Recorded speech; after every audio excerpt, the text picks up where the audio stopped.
Hey guys, this is Weekend Vacations, and welcome to another episode of Talking WWE.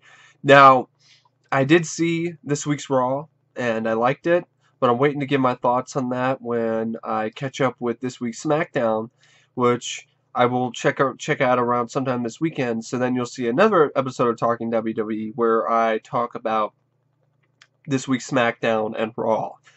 But on this episode of Talking WWE, if I can talk about WWE and actually say the word WWE, I would actually rather say WWF because that's easier to say. WWF, WWF, WWF, World Wrestling Federation. Um, but anyway, this episode is about the first ever WrestleMania, and this is going to be my a review of WrestleMania, uh, the first ever WrestleMania, and I liked it. It was a fun, entertaining event. I can see why people back when it first aired on the pay-per-view in '85 and people who saw this live were just going nuts over it because it's entertaining. It's fairly entertaining. There's some problems I have with it, which I'll get to. Not all the matches were great, or not all the matches were particularly memorable. But you can see that this was something that was worth repeating. This was an event that was worth seeing again, and an event that it was worth seeing more of, and more WrestleManias in the future. So, the first WrestleMania, it happened in 1985. It's actually specifically on March 31st of 1985. It was pretty big attendance at the time at 19,121 people at the Madison Square Garden. And this is a sort of an experimental sort of thing. I mean, during the 80s, Vince McMahon's WWF's main competition in the professional wrestling industry was from Jim Crockett Productions. And McMahon encountered Jim Crockett's successful Starrcade pay-per-view, which began airing in 1983 by creating the WrestleMania franchise. So WrestleMania was not the first ever wrestling pay-per-view. It was actually Starrcade. Starrcade came before WrestleMania.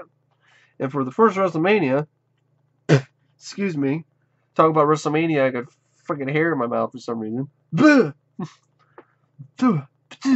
Spit out the hair like Iron Sheik spits on America.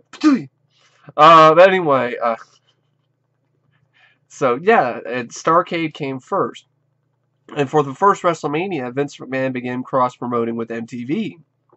In addition, several celebrities like Muhammad Ali, Liberace for some reason, who seemed really out of place. It was a very surreal experience to see Liberace in a wrestling ring. You're like, are you really advertising the right type of personality for wrestling? The last person people think of, no offense to Liberace, but the last person that people think of when they think of wrestling is Liberace. It's just, people don't think of Liberace when they think of wrestling. And the Rockettes, as well as Cyndi Lauper, and Major League Baseball manager Billy Martin. And the WWF actually aired two wrestling specials on MTV. The first one was The Brawl That Ended It All, which aired on July 23rd, 1984, in which a match from a live Madison Square Garden broadcast was shown on MTV. And this is the one where Randy Richter defeated the Fabulous Moolah to win the WWF Women's Championship on the card, with Lauper on her side. At the War to Settle the Score, which aired on February 18, 1985, Alani Kai, accompanied by Moolah, defeated Richter, again accompanied by Lauper, to win the Women's Championship. Moolah was a pretty good heel, but I never cared for Moolah, and I never thought she was this amazing wrestler, and I respect her for what she's done for women's wrestling, but I'm not a fan of the Fabulous Moolah, and I never have been, and I don't think she's that fabulous. In fact, she kept wrestling in the ring long after she should have quit, and really embarrassing stuff later, like showing up topless at one of the events when she was like in her 80s. It was just, I'm not a fan of the Fabulous Moolah. And so, two other championships were also defended at WrestleMania, the Intercontinental Championship and the WWF Tag Championship. the tag team titles. And prior to the event, Greg Valentine had feuded with Tito Santana over the belt. Valentine defeated Santana on September 24th, 1984 for the championship.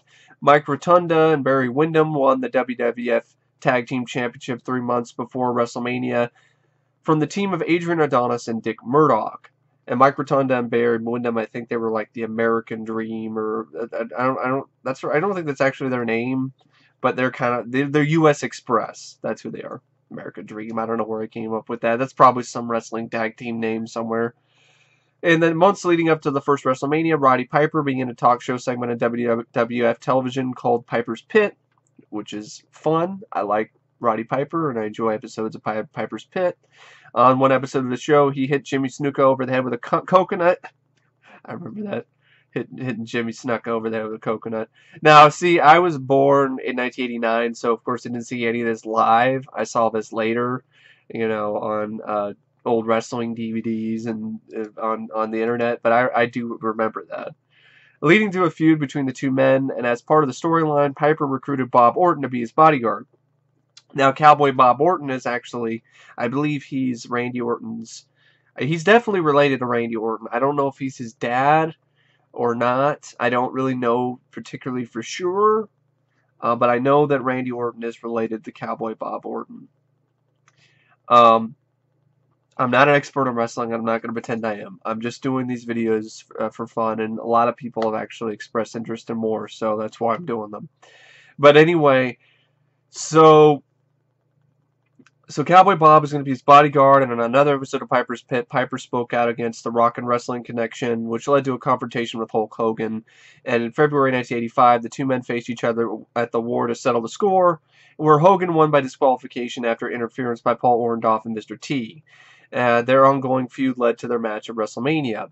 And as a part of the promotion event, Hogan appeared on Hot Properties 4 days prior to WrestleMania, where he put host Richard Belzer into a front chin lock, a move that cuts off the flow of the blood to the brain. And this is an infamous event, where Belzer, however, fell to the floor unconscious and began to bleed profusely. And this is not good publicity. This was not good publicity for WrestleMania. And his injury required 8 stitches. Belzer later sued Hogan for $5 million, but they eventually settled out of court. And the night before WrestleMania, Hogan and Mr. T hosted an episode of Saturday Night Live to help promote the event. So it was huge. We're promoting it everywhere. On SNL. And I don't know why they thought they needed to promote it on Hot Properties. That show didn't even last very long. The only thing people remember about that show is that moment. So, hey, maybe that was a good idea. But either way, it wasn't promoting much. It's Richard Belzer's new show. It wasn't even that popular of a show to begin with. So it's like, what are we promoting here? But anyway, SNL, I remember that. It wasn't the best episode, but it was watchable. So now we actually get to the real big thing. WrestleMania. And this WrestleMania, the broadcast was commentated by Gorilla Monsoon and Jesse the Body Ventura. And before I get into reviews of the matches, I want to do my thoughts on the commentary. I like Jesse Ventura. I had fun with his commentary. Gorilla Monsoon, I'm mixed on, mainly because he kept trying to shoehorn this term in almost every match that just didn't work and just was awkward. And that term was Pearl Harboring. He kept just like, oh, he Pearl Harbored him from behind. I'm like, are we really going to use Pearl Harbor in this context? Pearl Harbor was a devastating tragedy that lost thousands of hundreds of people died. Was it thousands? I mean, a lot of people died. It was a really horrible tragedy that had a huge loss of life. And you're going to use it as a wrestling term? Not the best idea, Gorilla Monsoon. Really not the best idea. And it didn't make any sense either. Pearl Harbored from behind. Yeah, it's a surprise attack, I guess. But that's just tasteless. That's really it was a tasteless use of the word Pearl Harbor and trying to shoehorn it into the commentary. And it was just, it was awkward, and he just kept trying to push it and kept pushing it. And I'm just like, stop, Gorilla Monsoon, please. he just came across as an out-of-touch old man who just doesn't understand the times and is just throwing out these terms that just don't stick. But there were other parts of his commentary that were okay, but I was just like, Pearl Harbor, stop it, man. That isn't how this works. That's not how any of this works. And just stop trying to make this a thing. It will never be a thing. And it never was a thing. And it never will be a thing. And it wasn't a thing in WrestleMania 2. And it hasn't been a thing in WrestleMania since. For a reason. Because it's offensive. And it's also just tasteless. And I know wrestling can be offensive and tasteless and crass and so forth. But that was just distracting. But anyway, another thing that was distracting was constantly cutting before every match to hear Lord Alfred Tennyson, I think that's what his name is, Lord Alfred Tennyson, just talking about, tonight's match, the first match we have is between Tito Santana and the Executioner, and it was just like, it was like, what is, he's just saying things that we know we know who's coming up next. We can see it on the title card. And it was another example of, okay, this is the first WrestleMania, so they're testing things out, so I can't blame them. But it was just lame, and he was in the way. Like, after every match, he'd be there. Oh yes. Well, wait till we're gonna go to the locker room with Mean Gene, and hear what the thoughts on the next match. And so it was like he was reading off the program. That's what he even had a pro wrestling program for WrestleMania, the event in his hands. And, like, I can learn all this stuff reading the program or watching the pay-per-view. And the announcer will announce who the wrestlers are. It was useless. It was unnecessary. Lord Alfred Tennyson didn't even need to be in WrestleMania. You could have just had Gorilla Monsoon and Jesse Ventura just motion over to, just transition over to Mean Gene's interviews, pre-recorded interviews. And there you go. We didn't need live awkward moments where Alfred Tennyson and his really bad wig is, just speaking stuff that we will eventually know later, or we already know for wrestling fans. It was just weird and just didn't work, and it wasn't necessary. I mean, after one match with Ricky the Dragon Steamboat, it was Matt Bourne.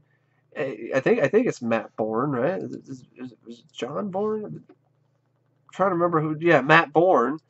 Ricky Dragon's walking out of the ring, and he's walking right by Alfred Tennyson. It was kind of ruins. It was not necessary. It just felt like he was in the way and was just thrown in there because he was.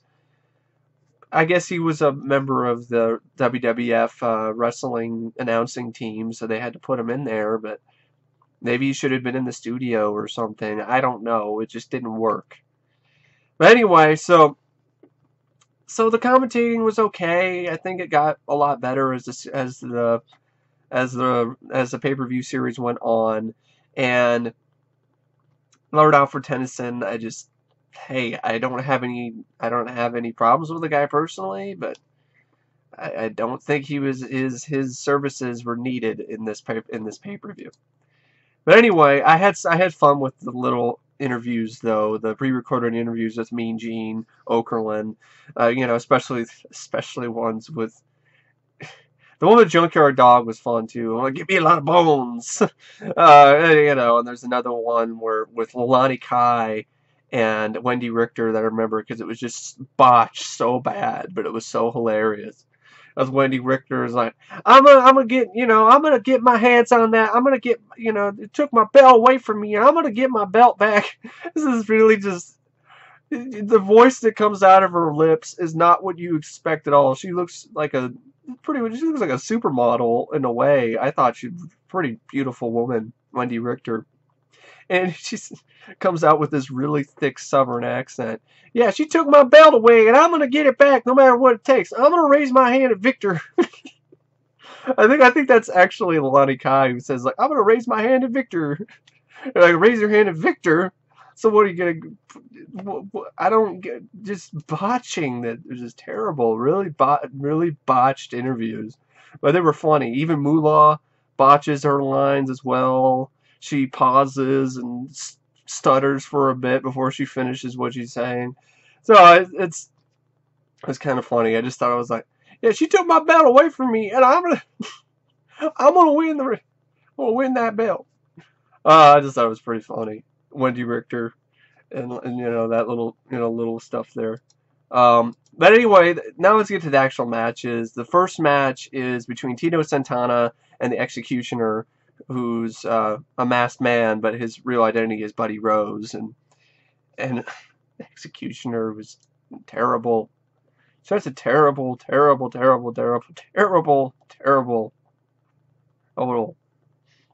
match. And I guess Buddy Rose is a guy who's a lot of people really like him. I think he's the guy who had a legendary feud early in his career with Roddy Piper. I think he's the guy who invented a lot of stuff for wrestling. I think that's who it is. See, I'm not super familiar with Buddy Rose, but either way, maybe he was just a little bit too old or something. Or the gimmick sucked. I don't know. The Executioner was a shitty character and didn't look much better in the ring. And he's talking about, how I'm gonna use that figure 4 leg lock, and I'm gonna keep hitting him in the legs. I'm gonna take out his legs. And Tito Santana, he wins, and it's not a very memorable match. It's not the best. It's not particularly terrible, but Tito Santana definitely does show that he has skills in the ring. He's got a lot of agility. It was fun to see that. His ability to leap off the top rope and do the splash, and you could tell that he was a much better wrestler than Buddy Rose at this point in his career. But at the same time, it just wasn't much of a match. The Executioner starts talking all this shit and it looks really shitty in the ring and gets beat by Tito pretty easily. Because Santana ended up winning the match after applying a figure 4 leg lock on the Executioner. And it was the most memorable thing about that match to me is the Executioner's ridiculous getup. It just looks really shitty. It just looks like they took a ski mask and put like a face grill on it for some reason, and just grabbed some trunks and some stuff, and a shirt we found and lost and found in some locker room, put it on and get out there. Just get out there, buddy, and you're our buddy, aren't you, buddy? You're buddies with the WWF, so get out there and embarrass yourself and get the figure 4 leg lock applied onto you by Tito Santana. It was just not much of a match. I don't really remember it very much. The only thing I remember is the look of the Executioner and him talking all of his shit and just getting pummeled pretty quickly. And speaking of getting pummeled quickly, the next match is King Kong Bundy comes out, and he's accompanied by Jimmy Hart, the Mouth of the South, and Special Delivery Jones makes his way into the ring. And then he crushes SD Jones against the turnbuckle. He gives him an avalanche. Just basically runs into him.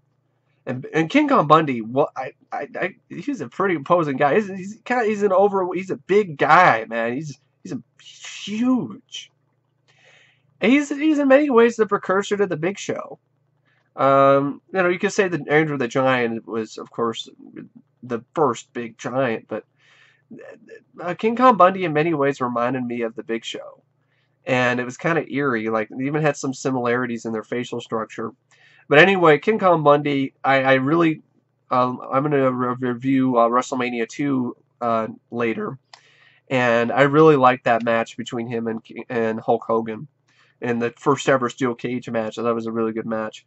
But that's a whole nother WrestleMania. Here he's just he gives SD Jones an avalanche in the corner of the ring, and then he just drops all his weight on him, and that's it. He wins in 9 seconds. It's a record.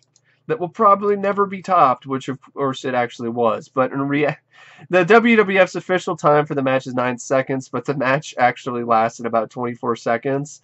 And that's exactly what I was thinking. I was like, it was 9 seconds. And I'm like, wait a second. No. He ran into him with the avalanche, and that took definitely more than 9 seconds, or at least 9 seconds by itself.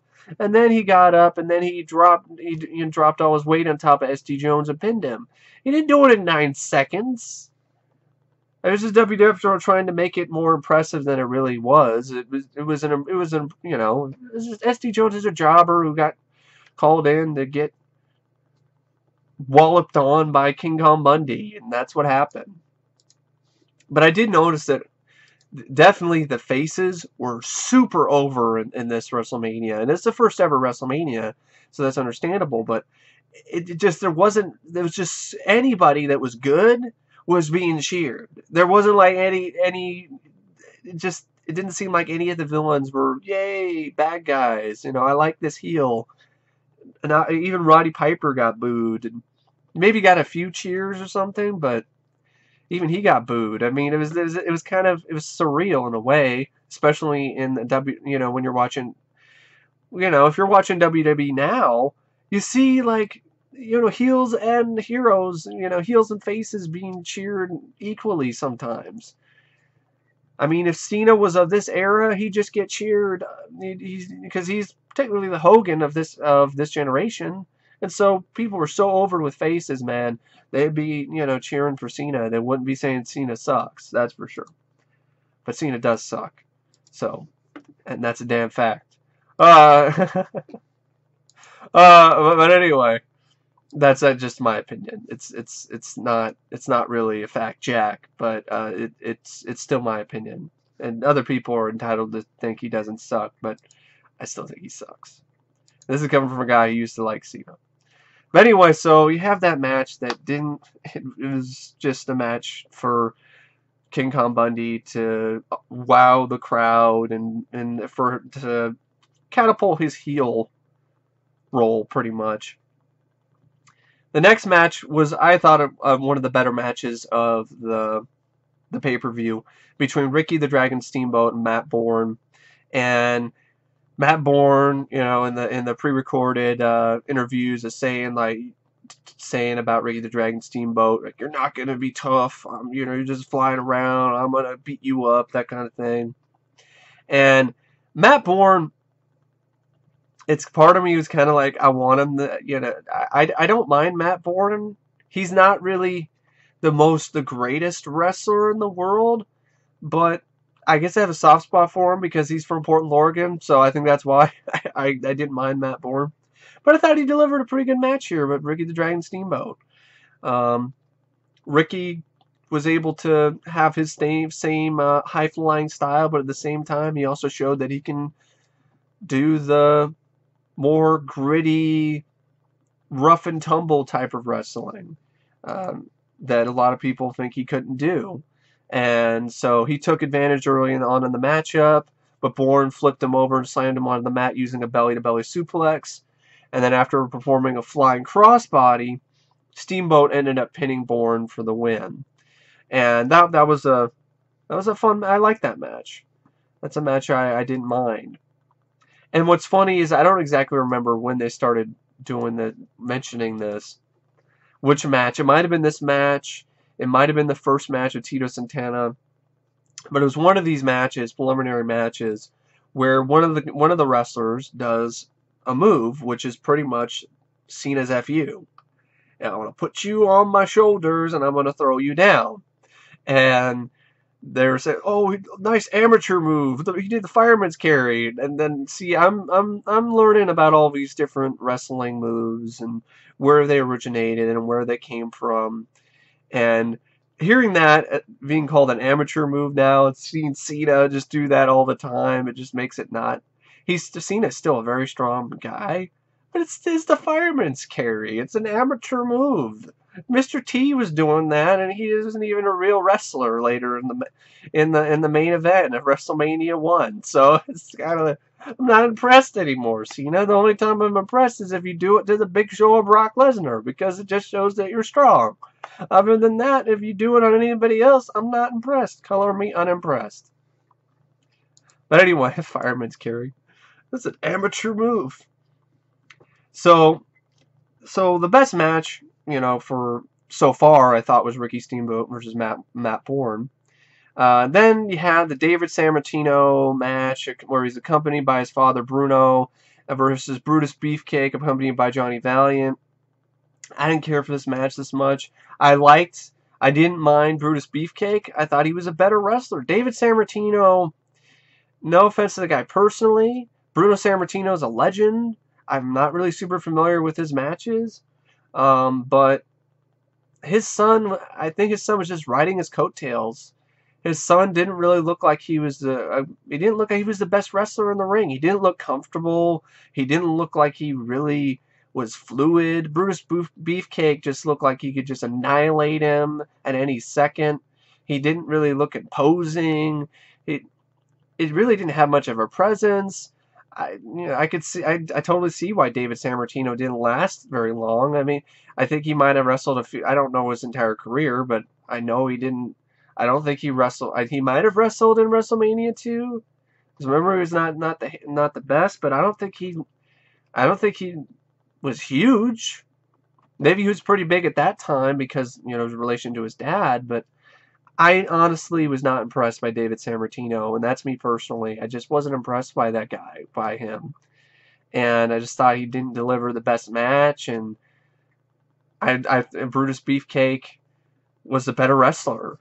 And what happens is there ends up being the action favored both contestants where each wrestler went back and forth, but I never bought David Sammartino having any advantage against Brutus Beefcake, just me personally. And after Beefcake threw David Sammartino out of the ring, Valiant lifted him up and slammed him onto the cement floor, which then pissed off his dad Bruno, then came in and pushed Sammartino back to the ring before being attacked by Bruno. And then a short while later, all four men began fighting in the ring, and the match ended in a no contest, which was what happened. It was a match where both guys got disqualified. It was a double disqualification, which is a really anticlimactic ending. There's a reason why you don't hear double disqualification match results in WWF or WWE anymore. You don't hear that. What's the last match you can think of that had a double DQ? None. Not very many, because that's not what the audience came to see. So anyway, it's just not much of a match because I wasn't impressed with David Sammartino, and it's my personal opinion. I just thought he looked like a jobber to me. He just didn't really do much for me at all. It didn't leave much of an impression on me with his personality, and he didn't leave much of an impression on me with his wrestling talent. It just blank slate when it comes to David Sammartino. But I know of Brutus the Barber Beefcake. I thought he was a better wrestler. I thought he should have won outright. And then the first championship defense of WrestleMania started, which was between the Junkyard Dog and WWF Intercontinental Champion Greg Valentine, who was accompanied to the ring by his manager Jimmy Hart. And Greg Valentine's another wrestler I was not impressed with. And I know he's this legendary guy, and he was pretty big for the business, and he's a very popular, legendary wrestler of his time, but this is coming from my point of view, and I'm not a super knowledgeable guy on Greg the Hammer Valentine, but I wasn't impressed with him either. I wasn't impressed with David Sammartino, and I wasn't impressed with Greg the Hammer Valentine. I was watching his match with the Junkyard Dog, and I'm like, why is he the Intercontinental Champion? Why is this guy so big and so huge? And what is so special about Greg the Hammer Valentine? And I think it's because he invented the figure 4 leg lock, I guess. He was the creator of the figure 4 leg lock, which is good. That's awesome. That's great. It's a great creation he had. But I don't know for sure if he actually was a creator of that, because, you know, I don't know when it comes to that, because there could have been some other guy before him who did it, and that wouldn't be the first time that's happened in the WWE. So anyway, this match, I enjoyed Junkyard Dog. I liked his, you know, I like his personality. He's unique. I like his moves with his headbutts. You know, he's a very unique wrestler to watch, and he's a lot of fun. And before I get to the rest of this match, I forgot to mention this, but I really wanted to make sure I mentioned this part of the Ricky the Dragon Steamboat Matt Bourne match, because it was a really weird moment in the match where early on in the match where Ricky the Dragon Steamboat does some like martial arts move and does like a air chop, and then it was just like a really surreal moment where like they hesitated, or it looked like Ricky the Dragon Steamboat backed up a little bit, or Matt Bourne, but it was botched. It looked like it was the delayed karate smack to Matt Bourne. He was like this, he goes, "Whoa!" And Matt Bourne like stands there for a little bit, and then he does it again, and then finally he goes back. It was just really, then it just looked awkward. It looked like it almost looked like somebody was pulling a string on Matt Bourne from behind on his back. And this invisible string tied to his back, and he got pulled backwards as soon as Ricky the Dragon Steamboat does this chop. It just looked really awkward, and it was kind of funny too. It just really botched that badly, and that was how the match started. But the match got definitely a lot better down the stretch, and it was actually one of my favorite matches of the pay-per-view. So it didn't start out the best, but it got better. I just wanted to mention that because I forgot. I really wanted to mention that because I thought that was kind of funny. It was just like, hooah! It was like, oh, and then even the commentator was like, oh, he missed him, and then, and he's like, whoa! So, anyways, I thought it was kind of funny. And anyway, so now going back to the Junkyard Dog and Greg Valentine match. Junkyard Dog began the match, you know, performing headbutts and punches on Valentine. The action goes back and forth, but then Hart climbed on the ring apron where Valentine accidentally hit him, and then Valentine pinned Junkyard Dog with his feet on the ropes for leverage, which is an illegal maneuver. And as a result, Tito Santana ran down in the ring, explained to referee Dick Kroll what had happened, and the match was restarted. And the Junkyard Dog eventually won the match by countout, as Valentine failed to re-enter the ring. But because the titles can't change due to a countout, Greg the Hammer Valentine was still the Intercontinental Champion, but Junkyard Dog got the win. And this is one of his, throughout most of his career, I think the Junkyard Dog was considered a jobber. And he really didn't have much big wins in his resume, which is too bad, because I liked the Junkyard Dog. I thought he had good charisma, and he was a unique in-the-ring performer, and I thought he deserved a bigger push than Greg the Hammer Valentine. What's so special about Greg the Hammer Valentine? His long blonde hair? He's another short, muscly guy who I don't get it. I don't get the appeal. That's just me personally, and if people love Greg the Hammer Valentine, more power to them. And I guess he just isn't my type of wrestler. I just wasn't impressed. Supposed to be this legendary wrestler, and he just did not impress me at all. Anyway,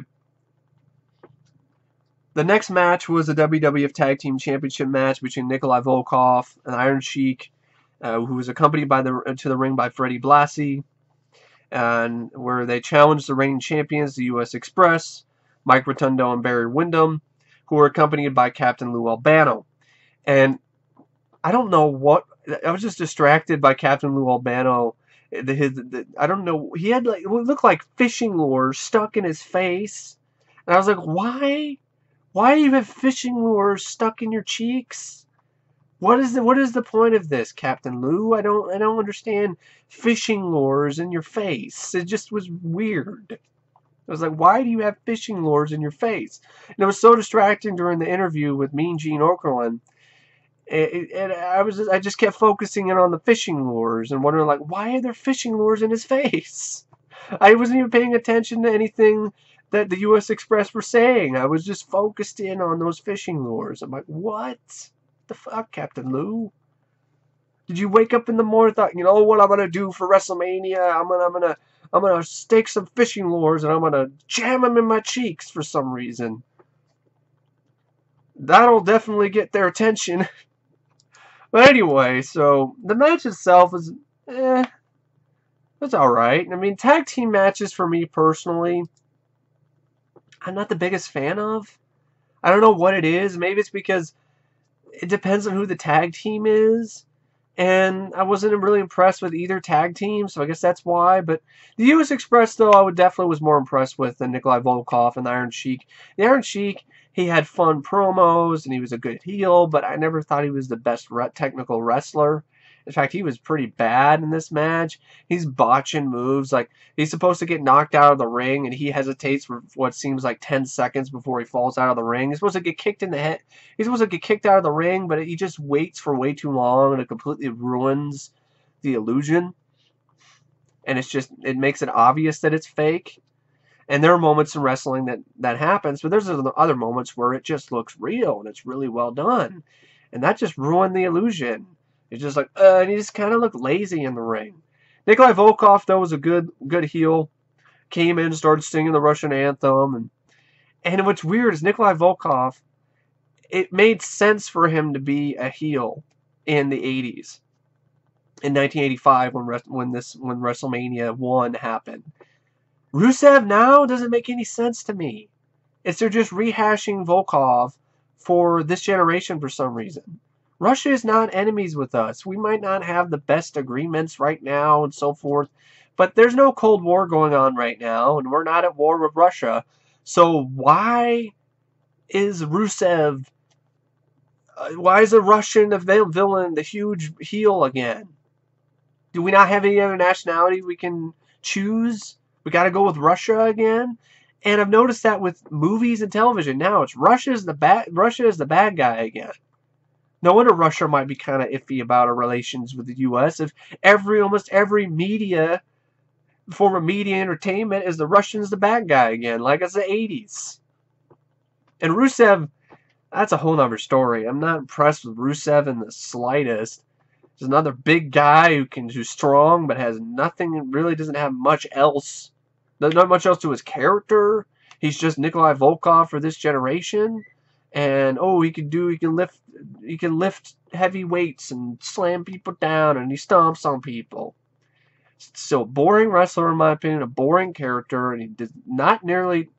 I don't think he deserves to be as dominant as he is. That's just my personal opinion. It's just Nikolai Volkoff rehashed for this generation, and nothing Rusev has done in the ring for me personally has made me go, oh my God, this is so impressive. But that's just me personally. But anyway, so going back in time to WrestleMania, we have the match with the first ever, the first ever Nikolai Volkoff, and Iron Sheik. And what happens is they win. The heels win because Freddie Blassie knocks out. I think he knocks out.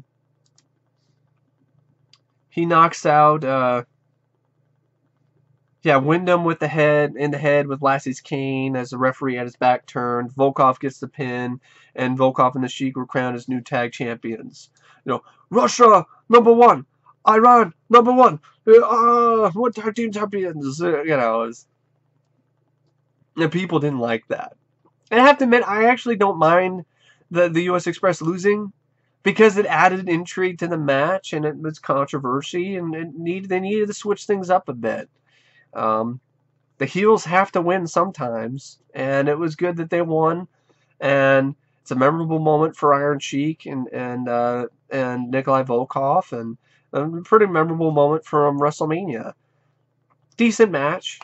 Like I said, I'm not the biggest fan of tag team matches, but U.S. Express showed some good chemistry. They showed better chemistry than Nikolai Volkoff and Iron Sheik did, in my personal opinion, but that's just me. But, they ended up winning because they cheated.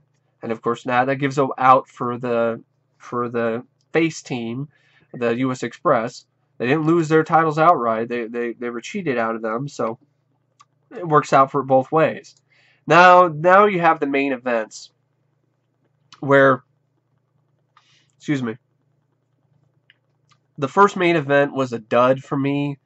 $15,000 body slam challenge between Andre the Giant and Big John Studd, who was accompanied by Bobby the Brain Heenan. The stipulation of the match was that Andre the Giant had to body slam Studd to win $15,000, and they had the money in this WWF duffel bag, which is a really tiny duffel bag. And they're showing the money, and I'm like, I don't even think that really is $15,000. It looked just it looked like a bunch of crumpled ones that just threw in there. And I wouldn't be surprised. It probably is what it was, and it probably wasn't even real money. It probably was fake money. If it wasn't news to me, I don't know, but I would not be shocked if it turned out to be fake. And the whole stipulation was, if Andre the Giant fails to slam Big John Studd, he would be forced to retire. And that stipulation hurt the match, because right off the bat you knew Andre was going to win, because he was really over with the fans. He was a big draw for WWF, and there's no way he's going to retire like that at their first huge pay-per-view. So you knew he was going to win.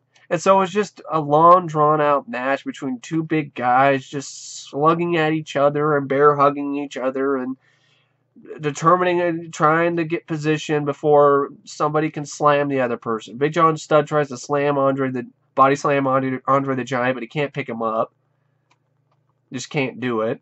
And then Andre the Giant, whacks at Big John Studd enough to weaken his leg so he can body slam him. End the match. Bobby the Brain Heenan grabs the money and runs like the heel that he is, and that's it. Not much of a match.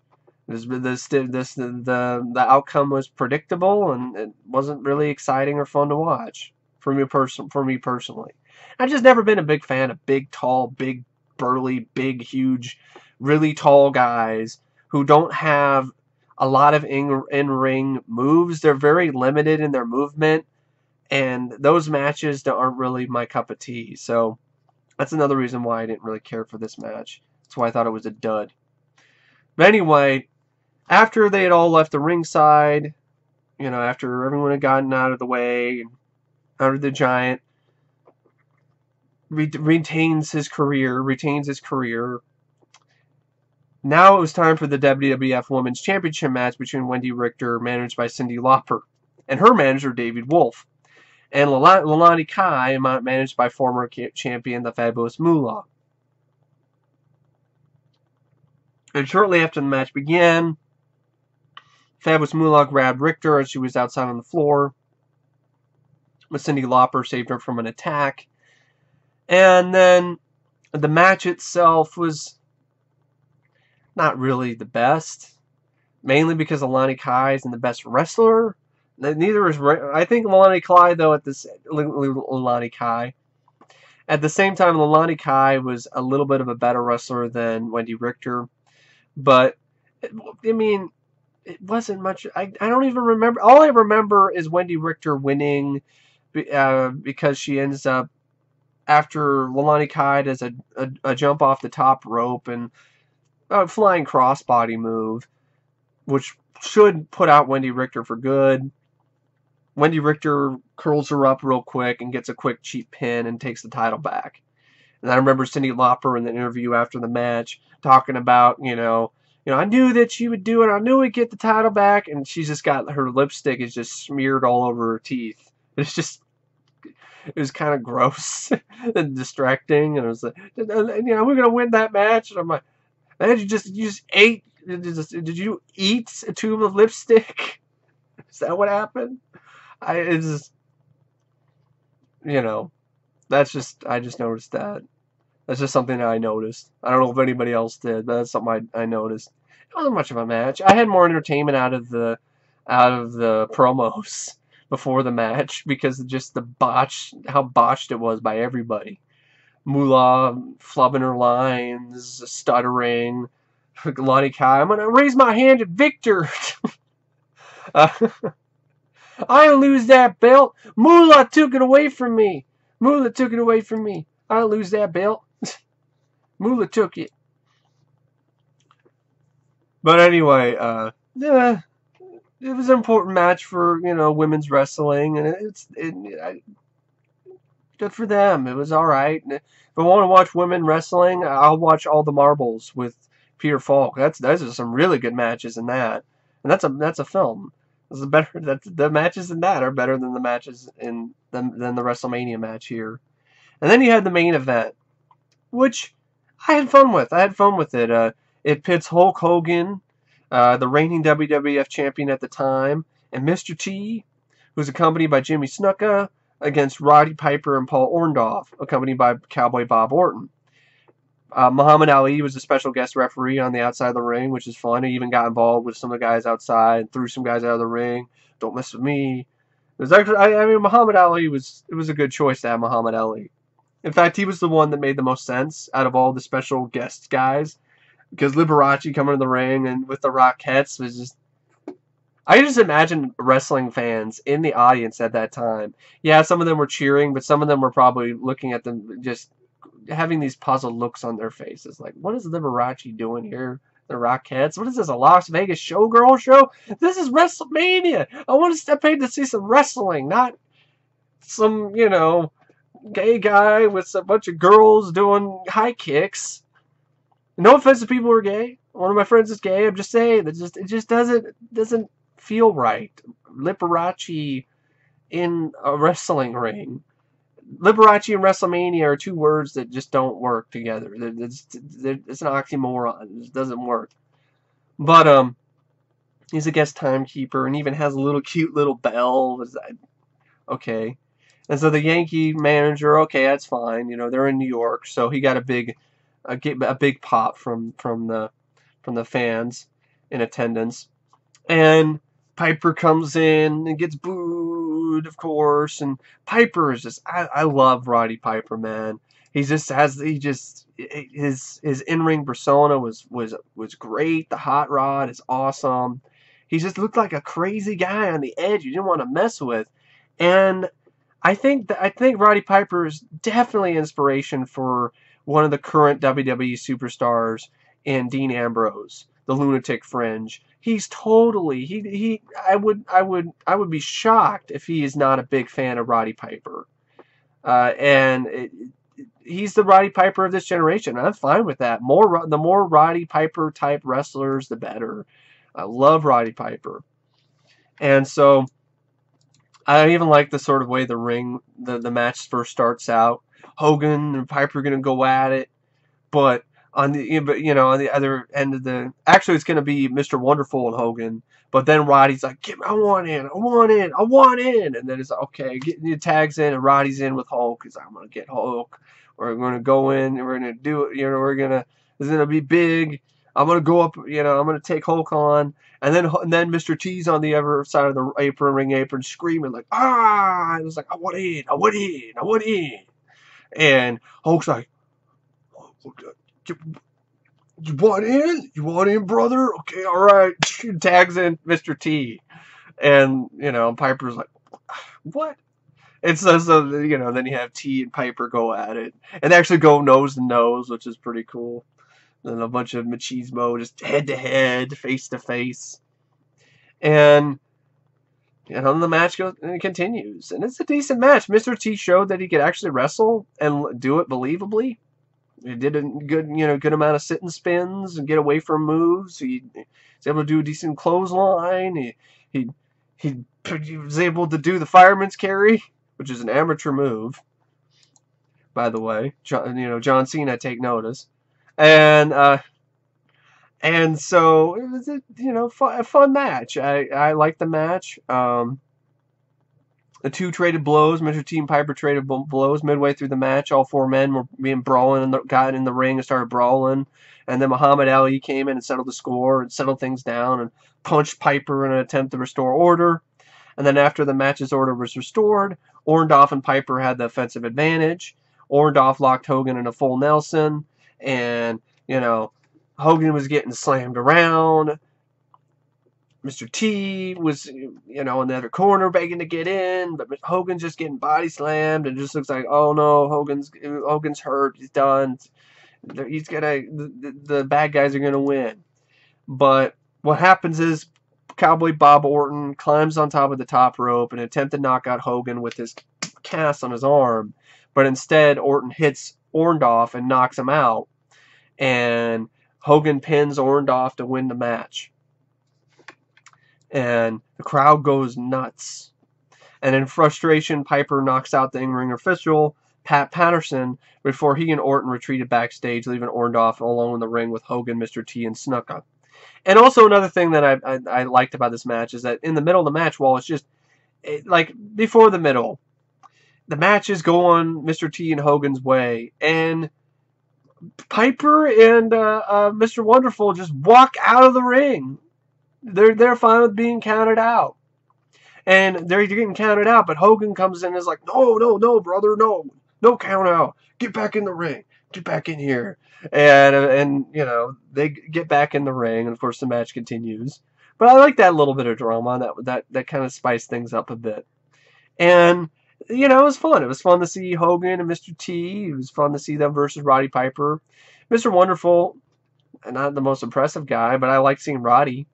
I'm a big fan of Roddy Piper. And it was fun to see, you know, him wrestle with Mr. T and wrestle with Hulk Hogan. And, you know, you could definitely tell that Hulk Hogan just had charisma in bunches, man.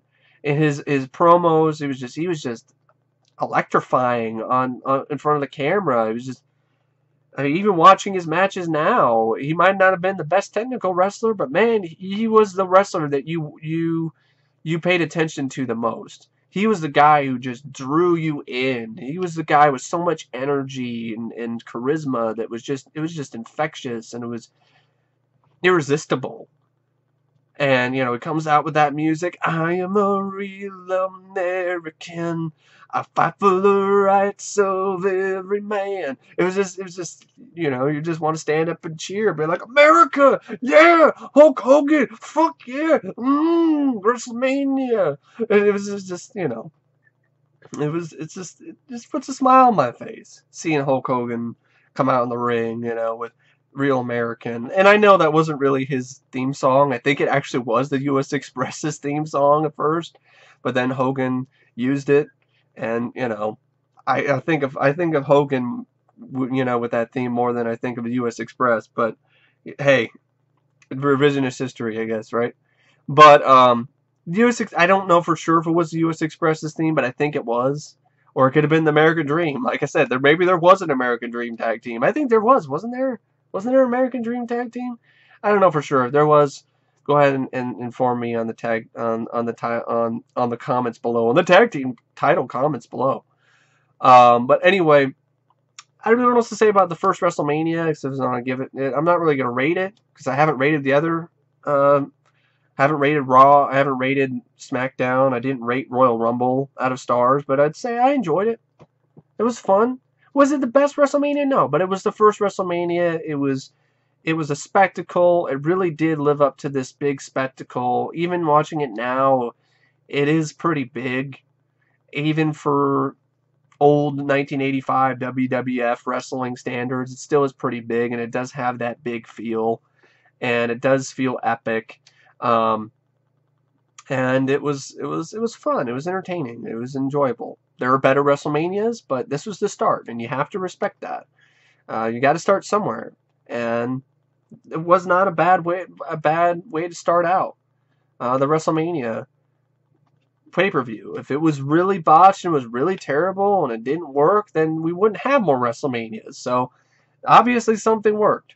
But anyway, I really don't know what else to say about WrestleMania 1 except thank you for watching my review. I hope you guys enjoyed it. I know it was pretty long, like 53 minutes, but I hope you guys enjoyed it regardless. And stay tuned for more wrestling reviews in the future. Monday Night Raw, this week's Raw and SmackDown, and more WrestleMania reviews as well, with WrestleMania 2, which I thought was an improvement over this, but there were still some issues because it was kind of weird the way that they did it. But anyway, I'll talk about that on another day. But thank you for watching my review of WrestleMania, and I will see you guys later. See ya.